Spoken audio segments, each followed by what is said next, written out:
नमस्कार. आज आपण कुंभारली महाकाली यात्रेनिमित्त गावी आलात आहे. कसा झाला दर्शन सोहळा? हां, आज सकाळी आम्ही देवीच्या देवळात गेलो होतो. दरवर्षी आम्ही या यात्रेला या ठिकाणी येत असतो. कारण लहानपणापासून आम्ही या गावची जी देवी आहे आमची सुकाई वरदाई महाकाली, ही खरं म्हणजे एक जागृत देवस्थान म्हणून या ठिकाणी पाहत असतो आम्ही. आणि त्या दृष्टीने तिला नतमस्तक होण्यासाठी या ठिकाणी आलेलो आहोत. नाही, मुंबईमध्ये एक आमची मीटिंग झाली. आमच्या 14 संघटना एकत्र आहेत गिरणी कामगारांच्या घराच्या प्रश्नासाठी. आणि 10 मार्चला मंत्रालयावर मोर्चा न्यायचा आहे विधानभवनवर, कारण विधानसभा चालू आहे. आणि त्यावेळेला बरेचसे आमदार आतमध्ये चर्चा करणार आहेत. आमचा बाहेर मोर्चा असणार आहे. आणि गिरणी कामगारांना जी मुंबईत घरं पाहिजे त्यासाठी मागच्या वेळेला आम्ही 9 जुलै 25ला आम्ही मोर्चा काढला होता. 10 जुलैला उपमुख्यमंत्री माननीय एकनाथ शिंदे यांनी मीटिंग आयोजित केली सकाळी 10 वाजता. आणि त्या ठिकाणी आपले उद्योग मंत्री जे आहेत उदय सामंत ते देखील होते, प्रसाद लाड देखील होते. आणि त्यांनी आम्हाला आश्वासित केलं होतं की तुम्हाला मुंबईमध्ये घर मिळण्यासाठी जिथे जिथे शक्य आहे तिथे आम्ही करू. परंतु त्यांनी अद्याप असं डिक्लेरेशन कुठे दिसत नाही आहे केलेलं. आणि म्हणून आम्हाला ही वेळ आली की 10 मार्च उद्याची जी 26ला जी आहे ती मोर्चाची वेळ आम्ही ठरवलेली आहे. आणि त्या दृष्टीने मग आम्ही तालुका वाईज जिल्हा वाईज लोकांना कल्पना देतो की आम्ही तुमच्यासाठी अशा अशा पद्धतीचं मोर्चा आयोजित केलेलं आहे, त्याच्यामध्ये सगळ्यांनी सामील व्हायचं. आणि असे मी यात्रेला आलो होतो तर म्हटलं ह्या भागातले जे लोक आहेत त्याच्यामध्ये आपल्या खेड आहे, संगमेश्वर आहे, ग्वागर आहे, चिपळूण आहे आपलं. त्याच्यामुळे इथले जे काही गिरणी कामगार आहेत मी कुरलेले लोक आहेत त्यांना एकत्र करायचं, त्यांना सांगायचं, कल्पना द्यायची की तुमची जी इच्छा आहे मुंबईत घर पाहिजे.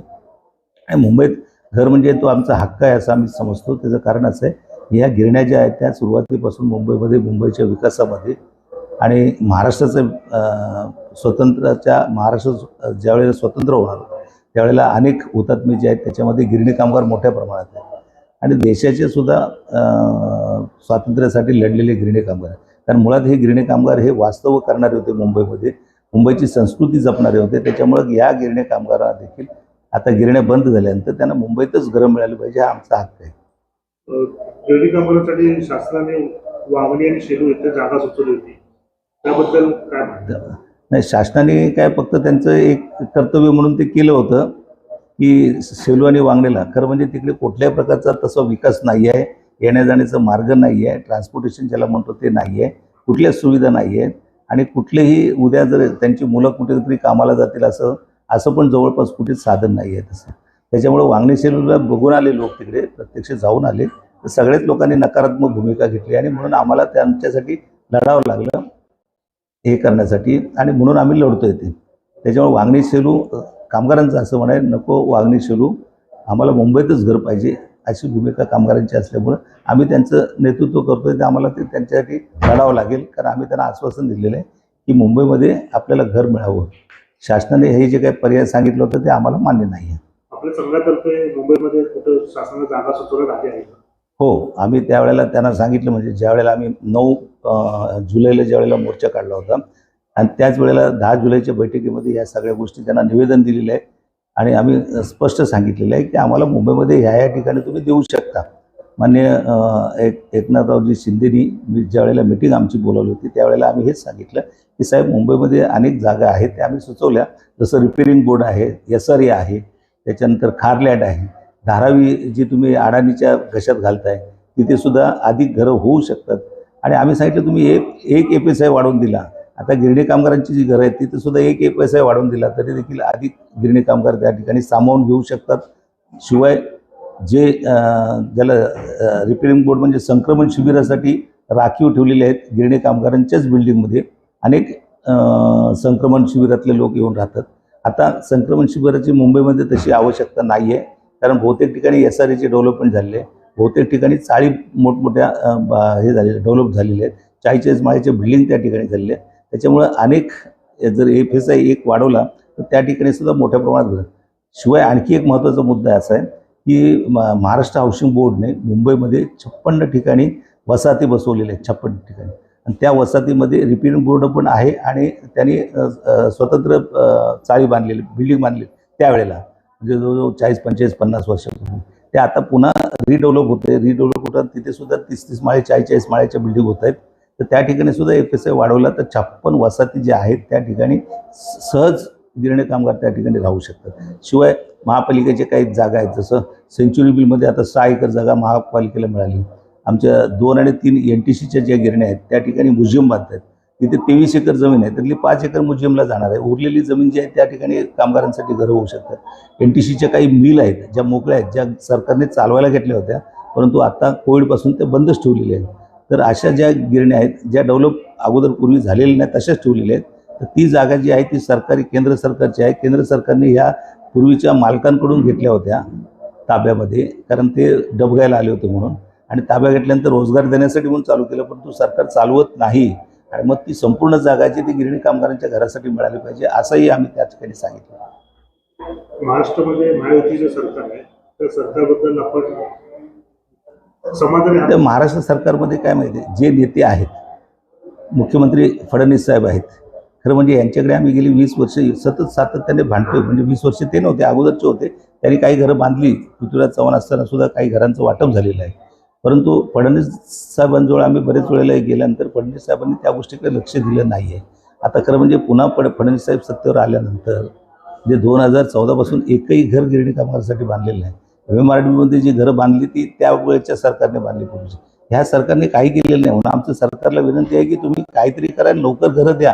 याच्यात 15-20 वर्ष गेली, आमची जवळजवळ 30-35% लोक जे आहेत ते मृत्यू पावलेले आहेत. आणि आता बरेचसे जे आहेत ते 60-70 वर्षाचे झालेले आहेत, ज्यांची ढोपरं जे आहेत त्यांना चालता येत नाही अशी परिस्थिती आहे. तर लवकर हा निर्णय घेतला पाहिजे. नाहीतर उद्या त्यांचे वारस जे आहेत ते जर हे झाले तर ते तरुण असतात आणि मग ते तरुण कुठल्याही दिशेला जातील. म्हणून सरकारने लवकर निर्णय घ्यावा असं आम्हाला वाटतं. गिरणी कामगारांच्या घरासोबतच अन्य कोणत्या समस्या अशा आपल्याला भेडसावतात? आणि आता कसं NTCच्या ज्या गिरण्या आहेत त्या NTCच्या गिरण्या आता कोविडनंतर बंद केल्या. खरं म्हणजे महाराष्ट्रातले सगळे उद्योग कोविडनंतर सगळे चालू झालेत, पण NTCच्या गिरण्या चालू होत नाहीत. त्याचं कारण काय, सरकारची मानसिकता नाही. एका बाजूला सांगायचं आम्ही रोजगार एवढे देऊ, 2 कोटी लोकांना रोजगार देऊ, आणि दुसऱ्या बाजूला अशा पद्धतीचे बेरोजगार करायचं अनेक कंपन्या बंद पडलेल्या आहेत. सरकारची ती मानसिकताच नाही चालवण्याची. खरं म्हणजे चांगल्या चालू असलेल्या ज्या मॉडर्नाइज झालेल्या गिरण्या आहेत, जे आधुनिकीकरण केलेलं आहे, त्यांचं नवीन मशिनरी एवढ्या चांगल्या टॉप टाकलेल्या आहेत आणि 2018पर्यंत व्यवस्थित चालवत होतं. आणि नंतर मग कोविड आल्यानंतर तुम्ही अशा पद्धतीचे की त्या फायद्यात नाहीत, हे नाही ते हे म्हणणं बरोबर नाही. खरं म्हणजे फायद्यात असं नसो, सरकारने रोजगार हा ठेवला पाहिजे, टिकवला पाहिजे, ती सरकारची जबाबदारी. परंतु सरकारने त्या लोकांना आता गेले 11 महिने पगार नाही आहे आणि आम्ही NCLT कोर्टामध्ये लढतोय सरकारच्या, केंद्र सरकारच्या विरोधात. हे म्हणजे खरं बरोबर नाही. ही आपल्या देशाची म्हणा किंवा राज्याची ही दुर्दशा आहे. हे राज्यकर्ते जे आहेत ते फक्त आपापसात एकमेकाच्या विरोधात फक्त कोटी करण्याशिवाय दुसरं काही नाही. चेष्टामस्करी, जसं आपण नाटकात फिल्म बघतो, नाटक बघतो, तशा पद्धतीचं एकमेकावर पोटगोळी करण्याचा प्रयत्न. पुढील काळात आपला लढा कसा असणार आहे गिरणी कामगारांच्या?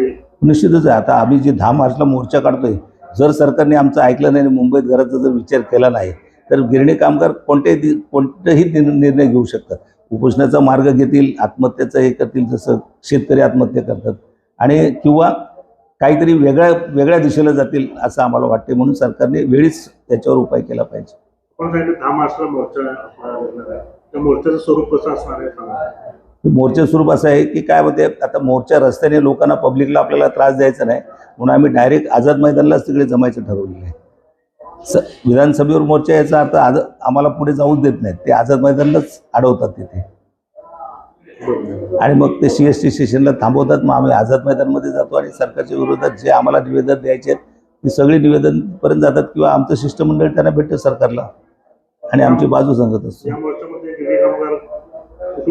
हो, या मोर्चामध्ये गिरणी कामगार बघा, इथे आपलं रत्नागिरी आहे, सिंधुदुर्ग आहे, रायगड आहे, ठाणे आहे, नवी मुंबई आहे, शिवाय ज्याला आपण सातारा, सांगली, कोल्हापूर, पुणे ह्या सगळ्या ठिकाणाहून येणार आहेत. सोलापूरहून लोक येणार आहेत, हैदराबाद जे तेलंगणा आहे तिकडून बरेचसे लोक येणार आहेत, काही बिहार, उत्तर प्रदेशचे लोकसुद्धा त्याच्यामध्ये सामील होणार.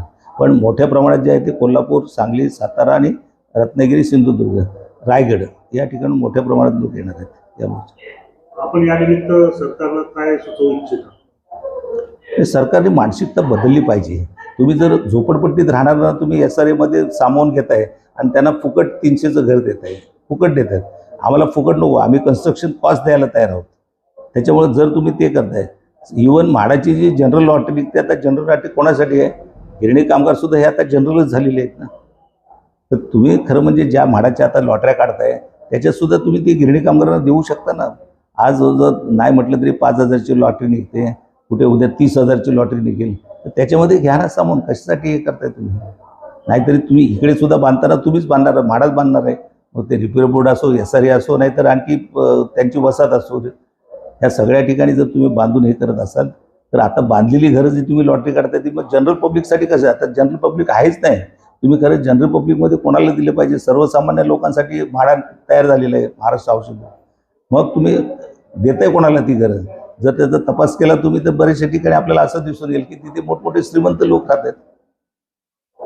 सर, गिरणी कामगारांचा जो प्रश्न आपण आता हाताळताय त्या अनुसार एक विषय असा येतो पुढे की भविष्य काळात गिरणी कामगारांच्या मुलांसाठी शासकीय सेवेत किंवा शासनाच्या अन्य योजनांसाठी आपली संघ प्रयत्न करणार का? हो, निश्चितच आहे. आजही आम्ही जे काही गिरण्या बंद झाल्या त्या ठिकाणी कॉर्पोरेट ऑफिस आलेत, त्या ठिकाणी सुद्धा आम्ही कामाला लावण्यासाठी, जर ते लायक असतील त्या पदासाठी, ते कामासाठी, तर त्यांचा विचार पहिल्यांदा केला पाहिजे. जर नसेल तर तुम्ही दुसऱ्याला घेऊ शकताय, पण ते जर लायक असतील, ते कॅपेबल असेल, त्यांच्यात कौशल्य असेल तर त्यांना त्या ठिकाणी कामाला घेतलं पाहिजे. आमचा अट्टा. गिरणी कामगारांचे काही खटले सुद्धा काही सुरू आहेत. हो, आहेत ना, कोर्टात केसेस वगैरे आहेत. किंवा कामावरती असताना गिरणी कामगारांचं हो, काही बरेचसे त्यांचे काही ड्यूज मिळत नाही, त्यासाठी सुद्धा आम्ही कोर्टात गेलो होतो. कोर्टातून केसेस जिंकलेले आहे. एक त्याच्यासाठी रिटायरमेंट कमिशनर ऑफिसरला नेमलेलं आहे, त्यासाठी COP आपण म्हणतो. त्या ठिकाणी ते त्यांचे पैसे सुरक्षित ठेवलेले आहेत आणि जसे कामगार येतात तसे त्यांना ते वाटप होतं.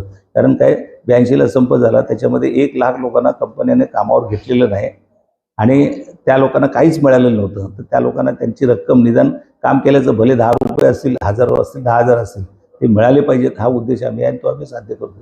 ते मिळवून देण्याचा प्रयत्न आम्ही निश्चितच केलेला आहे. महाराष्ट्रामध्ये ज्या आता गिरणी सुरू आहेत त्या भविष्यात सुस्थितीत राहण्यासाठी आणि त्यांचं उत्पादन वाढीसाठी आपले काय प्रयत्न राहणार आहेत?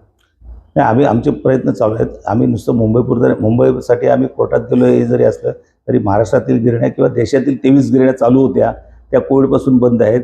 आणि महाराष्ट्रात 6 गिरण्या आहेत, त्याच्यात अचलपूर, बार्शी आणि मुंबईचे 4, अशा 6 गिरण्या हे नॅशनल टेक्सटाईल कॉर्पोरेशन चालवते. आणि उर्वरित 4 गिरण्या आहेत हे जॉईंट व्हेंचरमध्ये दिलेले आहेत की त्या ठिकाणी गारमेंट्स वगैरे चालून 6,000 लोकांना काम देत होतं. त्यांनी दिलं नाही म्हणून ती देखील आम्ही त्या नॅशनल टेक्सटाईल कॉर्पोरेशनच्या विरोधात आम्ही कोर्टात जॉईंट व्हेंचरची केस टाकलेली आहे. आणि आत्तासुद्धा या गिरण्या परत चालाव्या. कामगार काम करत तयार आहेत, कामगार सक्षम आहेत, 100% उत्पन्न देण्याची त्यांची तयारी. असं असताना गिरण्या बंद ठेवणं योग्य नाही. त्याच्यामुळं सरकारचे म्हणजे जनतेकडून सार्वजनिक मालमत्तेची नुकसान होते आणि सरकार फुकट पैसा या ठिकाणी घालवते. आमच्या प्रमुख मागण्या हे आहेत की मुंबईत घरं पाहिजेत आणि मुंबईत घरं कुठे कुठे मिळू शकतात ते त्या जागा आम्ही सांगितलेल्या आहे सरकारला. आम्ही असं सांगितलेलं आहे की तुम्ही आम्हाला SRAच्या स्कीममध्ये 1 पैसा वाढवून द्या, त्या ठिकाणी आम्हाला घरं मिळू शकतात. रिपेअरिंग बोर्ड जे मोठ्या प्रमाणात क्लस्टर डेव्हलपमेंट तुमचं चाललेलं आहे त्या ठिकाणी सुद्धा आम्हाला घरं मिळू शकतात. म्हाडाच्या ज्या वसाहती आहेत, 56 वसाहती मुंबईमध्ये आहेत, त्या वसाहतीमध्ये भरपूर जागा मोकळ्या आहेत, कारण तिथे डेव्हलपमेंट चाललेलं आहे. त्या ठिकाणी 40 माळ्याचे टावर बनतात, तर त्या ठिकाणी सुद्धा गिरणी कामगारांना सामावून घेऊ शकतात 1 पैसा वाढवून दिला तर. आणि खारलँड जे आहे, खारलँड केंद्र सरकारच्या ताब्यात आहे, परंतु राज्य सरकारने प्रयत्न केला तर ती खारलँड मिळू शकते.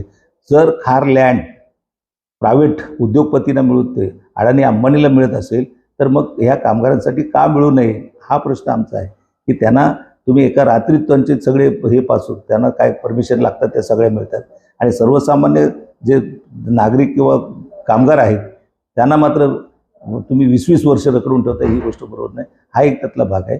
दुसरा असा आहे, BDD चाळीचा विकास मोठ्या प्रमाणात होते, तिकडे सुद्धा आम्हाला सामावून घेऊ शकताय. त्याच्यानंतर आता तुम्ही रमाबाई कॉलनी म्हणून मुंबईमध्ये आहे, मोठ्या प्रमाणात तिकडे प्रोजेक्ट राबवत आहे, त्या ठिकाणी सुद्धा सामावून घेऊ शकताय तिथे. तर अशा पद्धतीने धारावीचा विकास करतायत.